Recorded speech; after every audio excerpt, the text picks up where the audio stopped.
प्रताड़ित लोग ऐसा फील कर रहे हैं कि यूपीएससी लठ उठाकर मारा है। जिस तरीके से उन्होंने पेपर फॉर्मेट बनाया है तो वो एक बायस दिख रहा था। जिस काबिलियत को आप फिर खोजने निकले हो वो काबिलियत आपको मिलेगी थोड़ी, फिर आपको तुक्केबाज मिलेंगे। तो आप तो नौकर सही में वही ढूंढ रहे हो कि आपके आदेश पर वो ऐसा है कि बस हाँ बस सर, हाँ से ये सर वाले ढूंढ रहे हो, काबिल लड़के आप ढूंढ ही नहीं रहे। पेपर को टफ बनाने के चक्कर में आप थोड़ा सा अनइथिकल नहीं होना चाहिए आपको कि आप कुछ भी डाल दो, कुछ भी पूछ लो। वो कर रहे हैं कि भाई हमारा GS1 निकल रहा है बट GS2 में हम कट ऑफ भी नहीं क्लियर कर पा रहे 66 का। बच्चों को समझ में भी तो आना चाहिए कि हम किस डायरेक्शन में प्रिपेयर कर रहे हैं। डायरेक्शनलेस अगर हम प्रिपेयर कर रहे हैं तो उसका कोई मतलब आउटपुट नहीं है। यूपीएससी ने बच्चों के साथ एक मतलब गुंडागर्दी करी है। इस पेपर की वजह से अब कोचिंग वालों का प्रॉफिट बढ़ जाएगा। डेफिनेशन होनी चाहिए सिलेबस की कि इस टाइप का डेफिनेशन है। ये मोस्टली इंडिया के हर पेपर में ही दिक्कत है सिलेबस वाली। तो हम भी बैठते हैं, सर भी बैठते हैं और देखते हैं सर क्वालिफाई करते हैं कि नहीं। अब जैसे नॉर्मली 10,000 11,000 बच्चे क्लियर करते थे तो आई एम नॉट सरप्राइज कि इस बार 7-8 हज़ार भी बच्चे क्लियर कर पाएँ। तो मैं तो कहता हूँ पेपर लीक का मामला बहुत चलता है। यूपीएससी में का अगर पेपर लीक भी होता ना 1 घंटे पहले, तो मैं आपको गारंटी देता हूँ पेपर लीक होने के बावजूद बच्चे पास नहीं होते। नमस्कार, आप देख रहे हैं दिग्गज। मेरा नाम है हर्षवर्धन सिंह और अभी 24 तारीख को यूपीएससी का 2026 का प्री का एग्ज़ाम होता है, जिसके बाद सोशल मीडिया पर और सब जगह से एक बात चलती है कि इस बार का जो पेपर था जनरल स्टडीज़ का, जीएस का, वो बहुत ही अलग किस्म का पेपर था। अनप्रिडिक्टेबल था, साथ ही साथ लेंदी था। कुछ ने उसको टफ बताया, कुछ ने कहा नहीं पेपर बहुत सही था, कोई दिक्कत नहीं थी। और बहुत अलग किस्म के, बहुत ही मिक्स्ड जो रिएक्शंस उसको लेकर आ रहे हैं। सोशल मीडिया पर बाढ़ आई हुई है कि बहुत ही absurd पेपर था। कोई कह रहा है कि एलिमिनेशन राउंड है, कोई कह रहा है कि यूपीएससी जो है वो ये कह रहा है कि बेटर लक नेक्स्ट अटैम्प्ट, और इस तरीके से बहुत सारी चीज़ें चल रही थी। अब ये सारी जो सुगबुगाहट है, बातचीत है सोशल मीडिया की, वास्तविकता असल में है क्या? जो एस्पिरेंट्स हैं जिन्होंने ये पेपर दिया है, अटैम्प्ट किया है, उनका क्या कहना है, वही समझने के लिए हम आ गए हैं ओल्ड राजेंद्र नगर में। कुछ एस्पिरेंट से बात की है, उन्हीं की बातें सुनवाते हैं कि जिन्होंने ये पेपर दिया उनको ये कैसा लगा कि वाकई में टफ था या नहीं। ORN में राजेंद्र नगर में जो उनका खुद का व्यू है बच्चों का, बहुत ज़्यादा प्रताड़ित लोग ऐसा फील कर रहे हैं कि यूपीएससी लठ उठाकर मारा है। बच्चे यहाँ पर प्रिपरेशन करने आए हैं और आप एक स्टैटिक सब्जेक्ट, एक सिलेबस बना रखें कि इस सिलेबस से आउट ऑफ बॉक्स नहीं जाएगा। तो आप एक्सपेक्ट करेंगे एज ए स्टूडेंट कि आपको क्वेश्चन उससे ज़्यादा क्या ही पूछेगा, या एक नॉर्मल स्टूडेंट जिस तरह प्रिपेयर करके जाएगा तो वही जाएगा। स्टैटिक पार्ट जो भी थोड़ा बहुत करंट अफेयर हो सकता है उसका। पर होता क्या है, यूपीएससी क्या करती है कि हर बार बच्चों को वो नहीं कहता, हर बार अग्नि परीक्षा लेती है। हर बार एग्ज़ाम आप लेते हो, आपने पेपर ऐसा बनाया, पेपर ऐसा बना, तो भाई साहब बताऊं मैं आपको, जब मैंने भी देखा पेपर को, पेपर ऐसा बनाया कि उसे अगर आप पढ़ोगे तो लगेगा आप किताब पढ़ रहे हो। आप प्रीलिम्स के 3 घंटे के पेपर में अगर एसए के लेवल का आपने क्वेश्चन डिजाइन कर रखा है तब तो हो गया। फिर बच्चा वहाँ पेपर पढ़ते ही उसका लगभग 1 घंटा रीडिंग में निकल जा रहा है, तो आंसर टिकिंग करके क्या करेगा, या रिव्यू अगर करने जाएगा कि ये क्वेश्चन मैंने सही टिक किया गलत किया, उसके लिए टाइम उसके पास है ही नहीं। अब तो ये लक बाई चांस हो गया। फिर जिस बच्चे के टिक तुक्का मारने की एक्यूरेसी अच्छी, वो बंदा निकल जाएगा। जो जिस काबिलियत को आप फिर खोजने निकले हो वो काबिलियत आपको मिलेगी थोड़ी, फिर आपको तुक्केबाज मिलेंगे। आपने जो एप्टीट्यूड डिसाइड कर रखे हैं, एक IAS को क्या देंगे, IPS क्या होना चाहिए, उसके अंदर एप्टीट्यूड क्या होना चाहिए, वो तो एप्टीट्यूड नहीं मिलेगा, फिर तुक्केबाज आपको मिलेंगे। तो आप तो नौकर सही में वही ढूंढ रहे हो कि आपके आदेश पर वो ऐसा है कि बस हाँ बस सर, हाँ से ये सर वाले ढूंढ रहे हो, काबिल लड़के आप ढूंढ ही नहीं रहे। अच्छा विकास जी, एक और चीज़, जैसे ये पूरी जो प्रक्रिया है इसमें होता ये है कि हमने अभी बात की, अमन एक एस्पिरेंट थे उनसे, कि थोड़े समय पहले ही वीडियोस आने लगते हैं कि लुक एट दिस वीडियो और शॉर्ट आपका ये पेपर निकल जाएगा, ऐसा हो जाएगा, वैसा हो जाएगा। मगर इस पूरे के पूरे चक्र में जो कोचिंग सेंटर्स हैं उनके मैं रोल के बारे में थोड़ा सा समझना चाहूँगा, क्योंकि वो बैठे होते हैं तैयारी करवाने के लिए, मगर किसी कोचिंग सेंटर का भी जो उन्होंने अपनी निकाली है लिस्ट, बच्चे कहने का वो नहीं देख रहे हैं आंसर, क्योंकि किसी का मैच नहीं हो रहा है, किसी का क्या है, उसके बारे में क्या कहेंगे? कोचिंग सेंटर क्या कोई सरकारी कंपनी है क्या? सरकारी कोई प्रशासन का एक इंस्ट्रूमेंट है क्या? कोचिंग सेंटर का प्राइवेट लिमिटेड ऑलरेडी लिखा होता है, वो कंपनी है, उनको प्रॉफिट चाहिए, उनको घंटा फर्क नहीं पड़ता। एग्जांपल देता हूँ, आप जब क्लास में फर्स्ट कोई नया बैच किसी भी कोचिंग का चालू होता है तो उसमें बच्चों का एडमिशन 700 से 800 तक जाता है। 800 बच्चों में आप देखोगे 3-4 महीने बीतते हैं तो उसमें ज़्यादा से ज़्यादा 20 से 25% की संख्या रह जाती है, बाकी सब छोड़कर चले जाते हैं। और जो 25-30% बच जाते हैं वही 3-4 साल के लिए एक राउंड में, एक सर्कल में यूपीएससी के इस जो कालचक्र है इसमें फंस जाते हैं। कोचिंग वाले डर पर खेलते हैं। जैसे इस साल का पेपर जो यूपीएससी ने बच्चों के साथ एक मतलब गुंडागर्दी करी है, इस पेपर की वजह से अब कोचिंग वालों का प्रॉफिट बढ़ जाएगा। कैसे, थोड़ा बताएं कैसे होगा ये? अब बच्चे डर गए कि भाई साहब अब मुझसे प्रीलिम्स का इतना हार्ड पूछ रहा है, अब उनको पैटर्न समझना है, टीचर के पास जाएंगे। उनको अब सर ये जो मैंने स्टैटिक पार्ट आपने दे रखा था यहाँ से तो कुछ आ ही नहीं रहा, तो सर देखेंगे कि देखो इस बार कोचिंग यूपीएससी ने ये करा, तो सर अगली बार वो चीज़ बताएंगे जो यूपीएससी अब की बार कर रहा है। तो यूपीएससी क्या करेगा, जब देखेगा कि सर ये काम अब सिखा रहे हैं तो यूपीएससी कुछ और बताएगा। तो आप यूपीएससी डाल आप पात, वो हमारे यहाँ कहावत है। तो कोचिंग के पीछे, कोचिंग का बिजनेस ही ऐसे चलता है। सीसैट का आप देखें 2020 में करंट बहुत हाईलाइट हुआ था, तो आप देखे होंगे बच्चे लगातार करंट ही पढ़ने लग गए। एक रिवोल्यूशन आया था करंट अफेयर का। फिर उसके बाद आया सीसैट 2023 का, सीसैट और प्लस वो जीएस सब हार्ड था, तो सीसैट का अलग ही बूम आया। इस बार का जीएस का इतना डर माहौल बना है कि भाई साहब जो बुक्स हैं अब बच्चे उसको प्रेफर नहीं करेंगे। अब जो नामी गिरामी जो कोचिंग इंस्टीट्यूट जो टीचर है ना, उनके सारे माहौल गर्म हो जाएंगे। अब वो उनके सारे नए नए अभी प्रोग्राम चालू होंगे, ये सेशन चालू होगा, आप आओ हम बताते हैं कैसे आपको निकालना है। 30 क्वेश्चन हमारे कोचिंग से मैच कर रहे थे, ऐसे ऐसे क्लेम आने चालू होंगे, ऐसे ऐसे क्लेम आने चालू होंगे। तो ये है कोचिंग इंस्टीट्यूट की मतलब दलाली। वो प्रॉफिट बेस्ड कंपनी है, उनके ऊपर मैं देखिए मेरा भी 4-5 साल यहाँ हो गया है, मैं तो कभी किसी को प्रीफर नहीं करूँगा कि आप कोचिंग इंस्टीट्यूट ज्वाइन करो। अगर आपके पास कोई भी ऐसा बंदा है, जो ऐसा दोस्त है, ऐसा भाई बहन है जो आपको गाइड कर सकता है, तो आप उसके पास जाओ, घर पे बैठ के सिलेबस को मिलाकर, करंट प्रीवियस ईयर क्वेश्चन को मिला के, करंट अफेयर मिला के एक बढ़िया जैसे सेट होता है ना, 1 सेट 2 सेट तीनों सेट के बीच का यूपीएससी कहीं ना कहीं गेम खेलता रहता है। आपको बस समझो, वो पैटर्न समझो, एग्जाम दो। विकास जी सबसे आखिर में थोड़ा संक्षेप में, मगर इस पूरे माया जाल कहें, मकड़ जाल कहें, इसमें फंसता है बच्चा आखिरकार, जो यहाँ आता है, मुखर्जी नगर हो, चाहे ओल्ड राजेंद्र नगर हो, या फिर इलाहाबाद, हर जगह से अपने अपने छोटे छोटे शहरों से निकल के आता है, बच्चा फंसता है। तो अगर अभी यूपीएससी में बैठा कोई व्यक्ति सुन रहा हो, क्या कहना चाहेंगे उस बच्चे के नज़रिए से? मैं तो पहले जो यूपीएससी के चेयरमैन साहब हैं, 1985 बैच के आईएएस हैं, अजय कुमार सर, शायद मैं सही नाम अगर ले रहा हूँ तो मुझे करेक्ट करिएगा। इनका 1985 में इनका आईएएस निकला।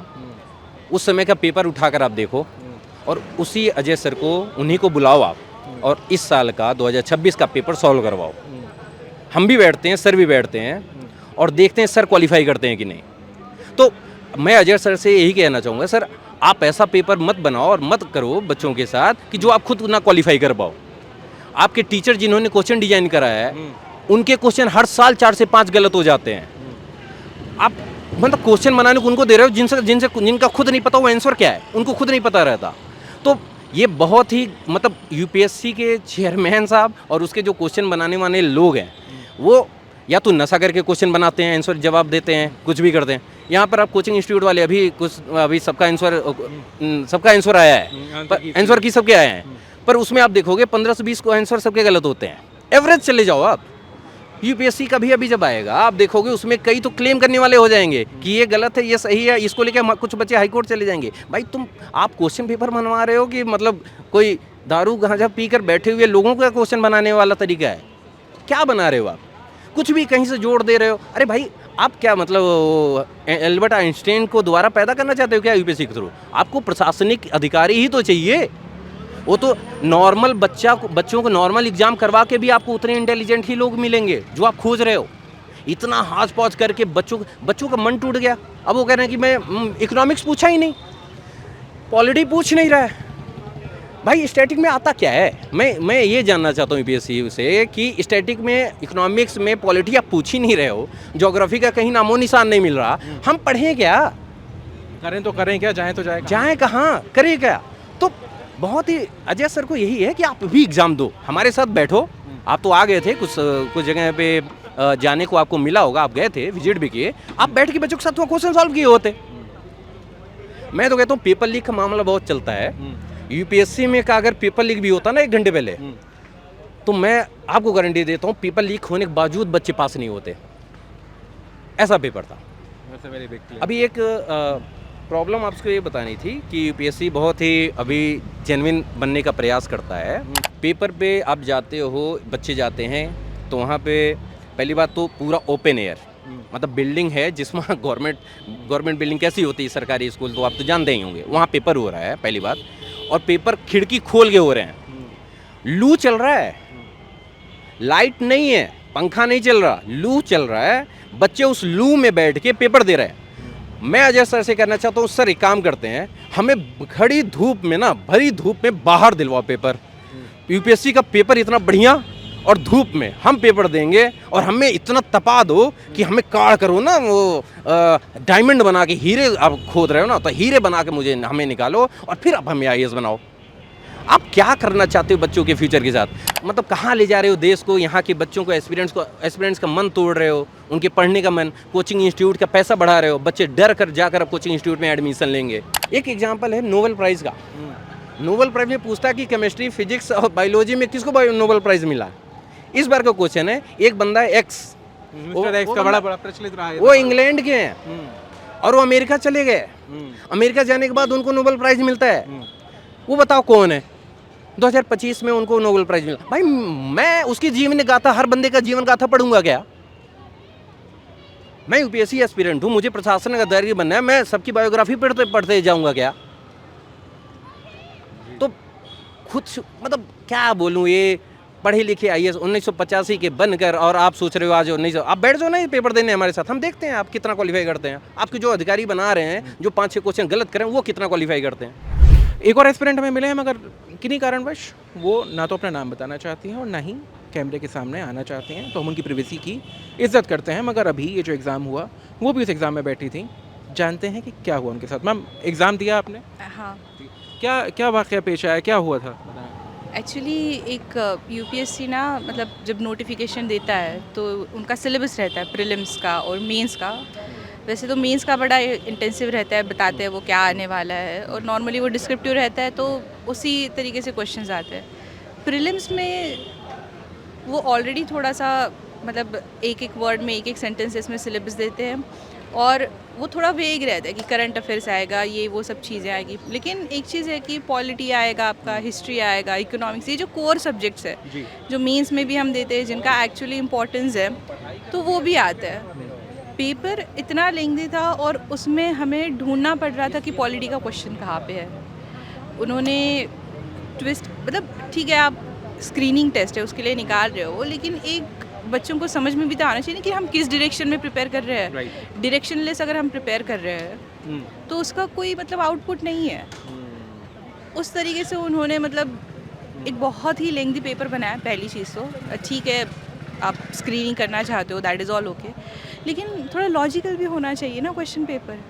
आपने जो बात कही मैम, उसमें एक और चीज़, जैसे आपने कहा स्क्रीनिंग है, तो स्क्रीनिंग में 10 लाख के आसपास अगर बच्चा बैठता है तो 12,000 के आसपास उसमें से निकलता है 13,000, मतलब बहुत कम संख्या में उसमें से बच्चा पास आउट होता है। अगर हम इसे ये भी मान के चलें कि हाँ that was for just for the elimination sake only, तो क्या आपको फिर भी ये लगता है कि ये एग्ज़ाम जो था ये लेवल प्लेइंग फील्ड था वास्तव में या नहीं? नहीं, मैं इसी पॉइंट पे आने वाली थी कि जो आप लेवल प्लेइंग फील्ड की बात करते हो, अब प्रिपेयर करने वाले तो हर क्लास के, हर तबके के जो बच्चे हैं वो प्रिपेयर करते हैं, लेकिन there are a lot of people जो जिनका मतलब वर्नाकुलर मीडियम से पढ़ाई हुई होती है। मैं वो ये नहीं बोल रही हूँ कि सारे ही इंग्लिश मीडियम से पढ़ के आ रहे हैं, या फिर सारे मतलब बहुत सारे हिंदी मीडियम से, बहुत सारे अदर लैंग्वेजेस वाले भी बच्चे हैं। ऐसा नहीं है कि पूरे भारत से यहाँ पे बैठते हैं हम लोग। और जिस तरीके से उन्होंने पेपर फॉर्मेट बनाया है, तो वो एक बायस दिख रहा था कि जिनका अच्छे क्वालिटी एजुकेशन जिनको मिला है, वो थोड़ा उनको फेवर करेगा। जो क्लासेस लगा पा रहे हैं, जो सोर्सेज को मतलब जो सोर्सेज अवेलेबल जिनके पास हो रही है, जो एक्सेसिबिलिटी है जिनके पास, अब जिनके पास नहीं है, क्योंकि आप ये नहीं बोल सकते कि जितने भी सारे बच्चे बैठ रहे हैं उन सबके पास एक्सेसिबिलिटी है सोर्सेज की। So that was one more point. ठीक है, लेंथी था ये सब, लेकिन लॉजिकल तो बनाइए आप। मतलब पर बेड का क्वेश्चन पूछ लिया, जो कि नॉर्मली एक ऑप्शनल का सब्जेक्ट है जो मेंस में आता है। यूपीएससी में सारे बच्चों को ऑप्शनल पर बेड थोड़ी है। उसके बाद मतलब करंट अफेयर्स भी पूछा तो वो भी ऐसा फैला हुआ था, क्योंकि एक आप कुछ तो लॉजिकल बातें कीजिए ना, ये लॉजिकल बहुत पेपर था। अगर बताना चाहें कौन सा अटेम्प्ट था आपका ये एक्चुअली मेरा 4th अटेम्प्ट था एंड ऑप्शंस हैं अभी और आगे देने के? हाँ, ये मेरा 4th अटेम्प्ट था, तो ऑप्शंस तो है, लेकिन बात वही है ना कि आप एक डायरेक्शन हो तो आप आगे बढ़ सकते हो। ये बहुत ही डायरेक्शनलेस पेपर था, मैं उसको डायरेक्शनलेस बोलूँगी। खुद पेपर समझ में नहीं आ रहा था कि यार ये एग्जैक्टली पूछना क्या चाह रहा है यूपीएससी, कि बस आपको आप प्रेशर हैंडल कर सकते हो कि नहीं, ये देखना चाह रहा है, ये नहीं समझ में आ रहा था। मगर वो तो मेरे ख्याल से मेन में और बाद में जो इंटरव्यू होता है तब के लिए चीज़ें होती हैं। सबसे आखिर में मैडम बस एक और चीज़, अभी जो ये पूरा पेपर हुआ है इसके बाद अगली बार जो दोबारा आप बैठेंगी तो क्या इसका कोई असर रहेगा in terms of your preparedness, कि आप कैसे तैयार कर रहे हैं, क्या पढ़ रहे हैं, क्या इन सारी चीज़ों पर उसका असर पड़ने वाला है? पढ़ेगा तो सही, क्योंकि हम एक सोच के जाते हैं कि हाँ भाई हमको ये पढ़ना है, वो पढ़ना है। सो अब आगे तो मेरा यही स्ट्रैटेजी रहेगा कि थोड़ा सा मैं मतलब एक जो बस सोर्सेज से रह रहे थे हम लोग, कि लक्ष्मीकांत हो गया हमारा, जो स्पेक्ट्रम वगैरह है जिनको हम मेन सोर्सेज हमारे, या फिर एनसीईआरटीज़ है। सबसे भयंकर तो जो पीवाईक्यूज़ जिसको हम बहुत अच्छा हमारा सोर्स मानते हैं, उस हिसाब से तो कुछ नहीं आया था। तो I have to see. Sir क्या नाम आपका? कृष्णा यादव। कृष्णा जी, अभी जो पेपर आया टफ लगा आपको? ये बहुत ही टफ पेपर था और ऑलमोस्ट सभी बच्चों का ख़राब ही हुआ है paper. Out of syllabus type feel हो रहा था। अच्छा, एक और चीज़ इसमें है कि आउट ऑफ सिलेबस के साथ साथ लेंथी बहुत ज़्यादा था पेपर। लेंथी था, काफ़ी टाइम कंज्यूमिंग थे एग्ज़ाम, और सब सिमिलर आंसर थे, तो उसको बहुत ही मुश्किल हो रहा था उसको सॉल्व करना। ओके। तो स्ट्रेस भी ज़्यादा, और आपको पता है गर्मी भी, और इतनी तैयारी 2-3 साल से कर रखी थी, तो उसका रिजल्ट अच्छा मिला नहीं है। मेरे ख्याल से नेक्स्ट अटेम्प्ट देना ही पड़ेगा। और यूपीएससी अगर अभी कोई सुन रहा है तो क्या कहना चाहेंगे यूपीएससी को? भाई लगे रहो, जितना पढ़ोगे उतना कम है, पढ़ते रहो। 2-3 साल हो गए मुझे, मैं और बेटर करूँगा नेक्स्ट आने वाले टाइम में। मैं इसमें किसी की गलती तो नहीं बोलूँगा, अब हार्ड है तो इसका मतलब मैंने कहीं ना कहीं पढ़ाई कम की है। मैं और अच्छा करने की कोशिश करूँगा। तो जैसा कि आपको पता है, आज हम बात करने आए थे अभी यूपीएससी जो 2026 के जो एग्ज़ाम थे उसका अभी प्री का एग्ज़ाम हुआ, जिसको लेकर बड़ी ही चर्चा है कि किस तरीके से यूपीएससी ने बहुत टफ पेपर बनाया है। असल में जो पूरी चर्चा का मूल है वो ये कि इन सब में जो बच्चा है जो आता है अपने अपने घरों से निकलकर, वो कहाँ खड़ा है। बात करने के लिए ओआरएन आए थे, हमें मिले एक एस्पिरेंट, उन्हीं से बात करेंगे। सर आपका नाम? अमन। अच्छा अमन, सबसे सिंपल चीज़, जो पेपर इस बार बताया जा रहा बड़ा टफ था, वाकई में टफ था या क्या चीज़ थी? जी देखिए, पेपर तो वाकई में इस बार बहुत टफ बना था। एक्सपेक्टेशंस के अकॉर्डिंग बिल्कुल भी नहीं था। जो पीवाईक्यूज़ का ट्रेंड बच्चे फॉलो करते हैं जनरली प्रेडिक्ट करने के लिए पेपर, उसके अकॉर्डिंग पेपर बिल्कुल ही उलट था। जो जैसे पॉलिटी में आईआर है, वो बिल्कुल पॉलिटी का एक सब टॉपिक है, तो आईआर के क्वेश्चन इस बार ज़्यादा थे। आईआर बोले तो इंटरनेशनल रिलेशंस। अच्छा। तो पहले यूपीएससी उसमें 2 या 3 क्वेश्चन ही पूछता था। ऐसे ही साइंस एंड टेक, एनवायरनमेंट, जो हिडन टॉपिक्स थे इस बारी, वो ज़्यादा वो पूछ रखे थे। और इस बार वो मिस्टर एक्स भी पूछे गए थे, क्या था वो मिस्टर एक्स थे, वो कोई नोबेल प्राइज विनर था, कोई एक सिचुएशनल टाइप क्वेश्चंस दे दिए थे एथिक्स वो करने के लिए। अच्छा मन, सबसे ज़रूरी चीज़ के इस पूरी चीज़ में जो और भी आपके आसपास एस्पिरेंट्स होंगे, क्या कहना है सबका, क्या निकल के आ रहा है अभी जो वो है एक इसके बाद रिएक्शन? सबका रिएक्शन मिक्स्ड ही है। कोई हैरान है, कोई परेशान है, कोई किसी को फ़र्क ही नहीं पड़ रहा। जो मजाक मस्ती में देने वाले हैं वो कर रहे हैं कि भाई हमारा GS1 निकल रहा है, बट GS2 में हम कट ऑफ भी नहीं क्लियर कर पा रहे 66 का। अच्छा, और जो बहुत सीरियस बच्चा है जो स्पेशली यहाँ पे केवल उसके लिए आता है, उसकी क्या स्थिति है? सीरियस की भी जैसे एक मेरा फ्रेंड है, उसके GS1 में वो बोल रहा है 81 स्कोर हो रहे हैं, और बट CSET में उस बोल रहा है कि अनफॉर्चुनेटली वो नहीं कर पा रहा। तो अभी नहीं पता किसका क्या है। अभी तो फाइनल आंसर की यूपीएससी इस बार बोल रहा है प्रोविजनल आंसर की देने का, तो उसके बाद ही आइडिया ज़्यादा लगेगा कि किसका कितने मार्क्स बने हैं, क्योंकि कोचिंग की आंसर की भी बहुत वेरी कर रही है इस बारी। एग्जैक्टली। अब मैं इसी चीज़ पे, जब कोचिंग की बात हो गई है तो भाई साहब ये बताओ कि इस पूरी सिचुएशन में, क्योंकि ऑफ द कैमरा भी जब हम बात कर रहे हैं तो कोचिंग का था कि इससे पहले 1 महीना पहले आने लगती हैं वीडियोस के, ऐसा कीजिए शॉर्ट सिलेक्शन, ऐसा कीजिए शॉर्ट, क्या था थोड़ा बताइए कि कोचिंग सेंटर कहाँ इसमें खड़े हैं पूरी चीज़ में? जैसे आज के टाइम पे हर कोई यूट्यूब पे अपनी वीडियोस बनाता है व्यूज़ के लिए, तो एक थंबनेल ऐसा डालते हैं अपीलिंग कि बच्चे को देख के लगे कि वो फोमो क्रिएट करने की कोशिश करते हैं कि बच्चे को लगेगा कि अगर यार ये नहीं देखा तो क्या पता इस वीडियो से क्वेश्चन आ जाए, इस वीडियो से क्वेश्चन आ जाए। कोचिंग वाले करते हैं ये? कोचिंग वाले भी करते हैं मोस्टली। और फिर जो स्मॉल इन्फ्लुएंसर्स होते हैं काइंड ऑफ कि 10,000 व्यूज़ वाले या 20,000 सब्सक्राइबर्स वाले, वो भी कोशिश करते हैं कि भाई वीडियोस पे ज़्यादा से ज़्यादा व्यूज़ आए, क्योंकि ये लास्ट प्री से पहले 2-3 महीना ही होता है जिसमें आप व्यूज़ निकाल सकते हो। अच्छा, अगर यूपीएससी में कोई सुनना हो तो यूपीएससी से क्या कहना चाहोगे? बस कि थोड़ा सा डिफाइन करके पूछ लो कि क्या, एटलीस्ट वो है ना कि आप एक बारी सिलेबस में बता दो कि हमें ये पूछना है, उसके बाद फिर बच्चा कर सकता है। ओके, मतलब अभी जो सिलेबस दिया हुआ है उसका कोई वो नहीं बनता औचित्य। जैसे वो उन्होंने बोल दिया पॉलिटी चाहिए और ज्योग्राफी, इको, एनवायरनमेंट, उसके बाद बोल दिया national current affair events of national and international importance. अब हमें नहीं पता ना कि नेशनल और इंटरनेशनल इवेंट का कितना क्या इंपॉर्टेंस रहेगा। अच्छा, उसमें बाइफर्केशन नहीं है। हाँ, डेफिनेशन होनी चाहिए सिलेबस की कि इस टाइप का डेफिनेशन है। ये मोस्टली इंडिया के हर पेपर में ही दिक्कत है सिलेबस वाली। तो अब जैसे जो बीएनएस का क्वेश्चन था पेपर में, कायदे से वो लो का क्वेश्चन है, क्योंकि 0 FIR ठीक है, आप डेली उसमें कहीं ना कहीं सुनते हो, बट जैसे मेरे जो फ्रेंड लोग कर रहा है वो बोल रहा था कि ये हमारे पूछते हैं पेपर्स में इस टाइप का क्वेश्चंस, तो और वो सेक्शंस पूछते थे मोस्टली पहले, बट इस टाइम में अब इस बार सिचुएशनल क्वेश्चंस ज़्यादा थे। मतलब पूरा एकदम खाटी एलिमिनेशन राउंड हो चुका है अभी। हाँ, पूरी तरह से। अब जैसे नॉर्मली 10,000 11,000 बच्चे क्लियर करते थे, तो आई एम नॉट सरप्राइज कि इस बार 7-8 हज़ार भी बच्चे क्लियर कर पाएँ, तो क्योंकि ग्रुप्स में आ रखा है कि जो बच्चे मेंस में 95, 960 स्कोर किए थे, तो वो बच्चे भी 60-65 के आसपास रह गए हैं। हार्दिक जी, पेपर 24 तारीख को जो हुआ दिया आपने? हाँ, दिया था। कैसा रहा, क्या था, टफ था या नहीं? पेपर काफ़ी टफ था, बहुत ज़्यादा लेंदी था, और प्लस में इथिक्स हिस्ट्री में पहली बार इथिक्स पूछी गई प्रीलिम्स के अंदर। मेंस में आती है हर बार, बट प्रीलिम्स में पहली बार इथिक्स के काफ़ी क्वेश्चन थे। बहुत ज़्यादा लेंदी था और मतलब बहुत ज़्यादा टाइम कंज्यूमिंग था। अराउंड 1 आवर भी और देते तो भी मतलब ईजी नहीं था उसको कर पाना। और इथिक्स भी पूछा गया काफ़ी, और कम्युनिकेशन के क्वेश्चंस थे जो एसएससी वगैरह इन एग्ज़ाम्स में आते हैं, तो काफ़ी अनप्रिडिक्टेबल और थोड़ा बहुत आउट ऑफ सिलेबस कह सकते हैं अपन जी। अच्छा, इसमें 2 चीज़ें हैं, क्योंकि यूपीएससी को जो एग्ज़ाम होता है कंसीडर किया जाता है one of the toughest exams of India. उसके पीछे कारण ये भी हो सकता है कि 10 लाख बच्चे बैठते हैं और सीट होती हैं 1000 से भी कम। एक एंगल इसका ये भी हो सकता है। मगर उसके अलावा भी अगर जो सिलेबस वाली बात कह रहे हैं, बच्चे के सिलेबस में वेल डिफाइंड नहीं था, जो प्रॉपर एक गाइडलाइंस होती हैं उस तरीके से वो नहीं था, तो क्या आपको भी लगता है कि आउट ऑफ सिलेबस कुछ इसमें था?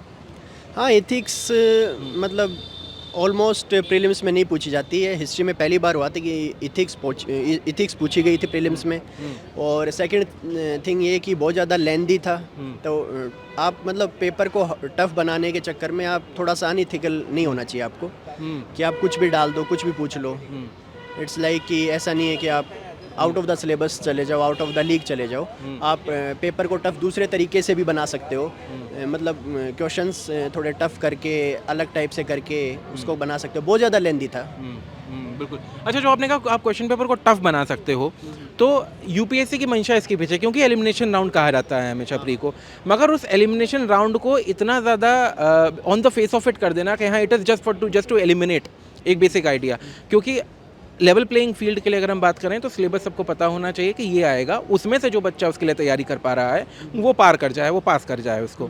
और अगर वो वेल डिफाइंड जो सिलेबस है उसके बाहर से अगर चीज़ें हैं या फिर उस तरीके से नहीं पूछी जा रही हैं, तो आपको क्या वाकई में लगता है कि it was not a well level playing field और that was something which is done just for the elimination by UPSC? पिछली बार भी आप देखो तो 92 थी मेरिट, उससे पहले 87, कभी 75, 23 में 75 थी। बट ऐसा तो है नहीं कि 200 में से 200 बच्चे ला रहे हैं तो उन्हें एलिमिनेट करना पड़ रहा है, या 199 ला रहे हैं, 198 ला रहे हैं। अभी भी 50% से बिलो है रिजल्ट। राइट। तो यदि 94, 95 भी आ गए तो आप 50% से बिलो तो अभी भी है, तो एलिमिनेट करने का ये तरीका नहीं है ना कि आप out of the syllabus, out of the league आप चीज़ चले जाओ। अच्छा, एक सबसे ज़रूरी चीज़ 50% से अबव आया ही नहीं अभी तक प्रीलिम्स में, इजीली कट ऑफ गया ही नहीं है। राइट। अब सबसे ज़रूरी चीज़ वो ये, एक बहुत बड़ा वर्ग है वो ये कह रहा है कि अगर पेपर टफ नहीं होगा तो और क्या होगा। आप यूपीएससी के लिए जा रहे हैं, आप सबसे ज़्यादा जो एक प्रेस्टीजियस एग्जाम होता है उसके लिए जा रहे हैं। You will be an administrator after this, so it has to be tough, a little be tough, और हर साल टफ होता जाएगा। इस पे क्या कहना चाहेंगे? टफ, धीरे धीरे कंपटीशन बढ़ रहा है। अपने पास डेमोग्राफिक डिविडेंट है, मतलब इंडिया के पास सबसे ज़्यादा यूथ है, ऐसा सुनने में आता है आपको।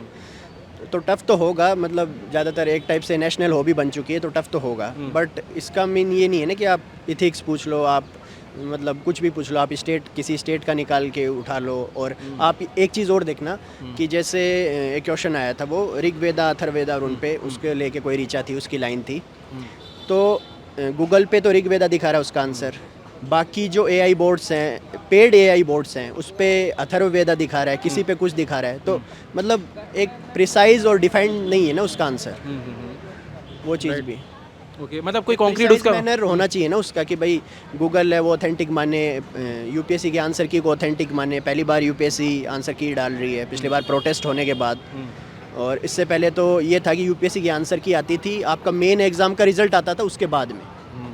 राइट, और इस बार प्रोविजनल मेरे ख्याल से आने वाली है हाँ, इसकी ना? प्रोविजनल आने वाली है, उसको आप चैलेंज कर सकते हो। बट एक चीज़ और भी हो सकती है इसमें, वो ये है कि हमें कार्बन कॉपी दी जाए। जितने भी स्टेट पीसीएस हैं, other exams almost national state के, सब में कार्बन कॉपी दी जाती है।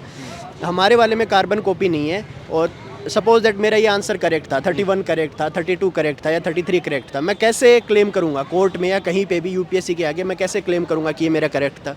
कौन मानेगा उस चीज़ को? हमारे पास कोई कॉन्फिडेंशियल होना चाहिए ना उसका, जी, कि भाई आपके पास ये कार्बन कॉपी है, मैं ये करेक्ट करके आया था और ये मेरा है। राइट, वरना तो आपके वाले पेपर पे ही वो टिक मार करके लेकर आते हैं जो। हाँ, मतलब क्लेम कैसे करेंगे? सपोज दैट हमने आंसर की से मैच कर लिए, इतने हमारे सही है, इतने हमारे गलत हैं, बट उसको क्लेम करने का एक तरीका होना चाहिए ना। मैं ये बोल रहा था कि कुछ सेंटर्स पे है ना, थोड़ा सा अनट्रेंड या हिचक वाला स्टाफ रहता है, वो जैसे ही बेल बजती है उसके बाद set A B C D 3-4 set होते हैं, तो वो मतलब अनप्रिसाइजली उस चीज़ को बांट देता है, फिर वो दोबारा रीशफल करता है, दोबारा बांटता है, उसमें 10 से 15 मिनट कई बार निकल जाते हैं। बहुत सारे सेंटर्स पे ये चीज़ सुनने को मिली, फ्रेंड्स से भी, खुद ने भी देखा, बहुत सारी जगह ये चीज़ हुई थी कि मतलब वो थोड़ा सा अनट्रेंड रहते हैं, या वो उस टाइम थोड़ी उनको वो घबराहट हो जाती है, जो भी हो जाती है, वो set A B C D को मतलब जिस सीक्वेंस में बांटना होता है वैसे नहीं बांट पाते, कई बार गलती हो जाती है, फिर वो दोबारा रीशफल करते हैं, दोबारा कलेक्ट करते हैं, दोबारा बांटने जाते हैं, उसमें 5 से 10 मिनट निकल जाते हैं, उसमें हो सकता है हम 2 या 3 क्वेश्चन कर पाएँ और वो प्रीलिम्स के। जो वो नंबर जो टाइम जाता है वो जाता है स्टूडेंट का, जो एस्पिरेंट होता है। टाइम जो जाता है वो स्टूडेंट का जाता है, और मतलब ये गलती रहती है वहाँ पे जो इन्विजिलेटर रहता है उसकी। अच्छा। अब आप कुछ बोल भी नहीं सकते उन्हें, अदरवाइज वो ईगो पे ले लें उस चीज़ को, वो है ना। और वो कॉन्सिक्वेंसेस क्रिएट कर सकते हैं क्या एस्पिरेंट के लिए वहाँ पर? कर सकते हैं, सीरियस एस्पिरेंट के लिए कर सकते हैं, और कई बार करते भी हैं। जैसे आपने सुना होगा कुछ बच्चे हैं जो 2 नंबर से रहे, कुछ 1 से रहे, कुछ 0.5, 0.10, 0.20 समथिंग से रहे, तो उनके लिए वो क्रिएट कर सकते हैं। सुना आपने ओल्ड राजेंद्र नगर में क्या स्थिति है एस्पिरेंट्स की, क्या कहना चाहते हैं वो? इस पूरी बातचीत के बाद आप तक ये बात साफ हो गई होगी। कहीं से बात आ रही है कि जो क्वेश्चन पेपर था वो बहुत लेंदी था, कहीं सवाल ये आ रहा है कि क्या अभी यूपीएससी के चेयरमैन अगर साथ बैठ के वो पेपर सॉल्व करना चाहें तो क्या वो कर पाएंगे, और साथ ही साथ जिन टीचर्स ने ये पूरा का पूरा पेपर सेट किया था क्या वो भी कर पाएंगे। बहुत सारे सवाल हैं यूपीएससी के एस्पिरेंट्स के, और अगर ये वीडियो यूपीएससी तक पहुँचे तो उम्मीद रहेगी उनसे जवाबों की। बाकी ऐसे ही और वीडियोज़ के लिए देखते रहिए DH। कैमरे के पीछे हैं मेरे सहयोगी रति, मैं हर्षवर्धन सिंह, DH के लिए नई दिल्ली।